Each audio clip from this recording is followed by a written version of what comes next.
কোনি থেকে সুরত পর্যন্ত এই যে ডেডিকেটেড ফ্রেট করিডোর, নতুন জাতীয় জলপথগুলি যেগুলো রয়েছে আমাদের পূর্ব ভারতেও রয়েছে এবং পশ্চিম ভারতেও রয়েছে, এবং তার পাশাপাশি বন্দরকে যদি সংযোগ করা যায় পশ্চিম এবং পূর্ব ভারতে, তাহলে বাংলার জন্য একটা শক্তিশালী লজিস্টিক হাব তৈরি করা সম্ভব। এবং সেটা বারবার বলা হচ্ছে, দেখো আমরা পশ্চিম দিকে দেখে নিয়েছি আমাদের কি কি সম্পদ আছে, পূর্ব দিকে আমাদের এই হলদিয়া বন্দর থেকে শুরু করে ডায়মন্ড হারবার থেকে শুরু করে এই গোটা যে এলাকাটা, একদিকে রেলপথে ফ্রেট করিডোর, একদিকে জলপথে ফ্রেট করিডোর, আর একদিকে সড়ক পথে ফ্রেট করিডোর, এই তিনটে জিনিস যে লজিস্টিক্যাল হাব তৈরি হতে পারে, এটা খুব গুরুত্বপূর্ণ হয়ে গেল। তার মানে এবার ঠিক ঠিক আমরা যখন এই বাজেট পেশের ঠিক কিছুক্ষণ আগে তুমি আমি যখন কথা বলছিলাম, আমরা একটা কথা বলছিলাম বারবার, উন্নয়নটা কীরকম হবে, স্বল্পমেয়াদী দেখনদারি উন্নয়ন না দীর্ঘমেয়াদী উন্নয়ন।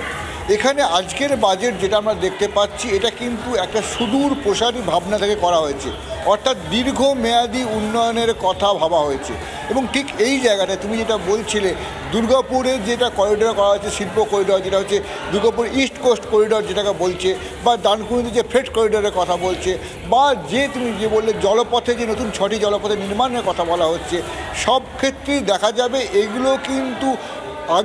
আরও আগে কী হবে,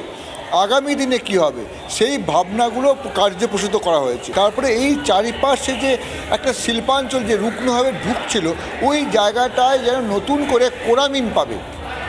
এই জায়গাটায় একটা আমাদের কাছে আশাব্যঞ্জক। এবং একই ক্ষেত্রে তুমি যদি দেখো যে বলা হচ্ছে, আমি একটা কথা আগেও বলেছি এখনও বলছি, এইবারের যে বাজেট, এবারের বাজেটটা কিন্তু খুব টাফ ছিল। তার কারণ ভূ রাজনৈতিক পরিস্থিতি, ট্রাম্পের খামখেয়ালিপনা, এবং তুমি যেটা আলোচনা বারবার করছিলাম যে গোটা বিশ্বে একটা কীরকম একটা অস্থিরতা চলছে, ঠিক সেই জায়গাটায় দেখো যখন ট্রাম্প যেটা করছে,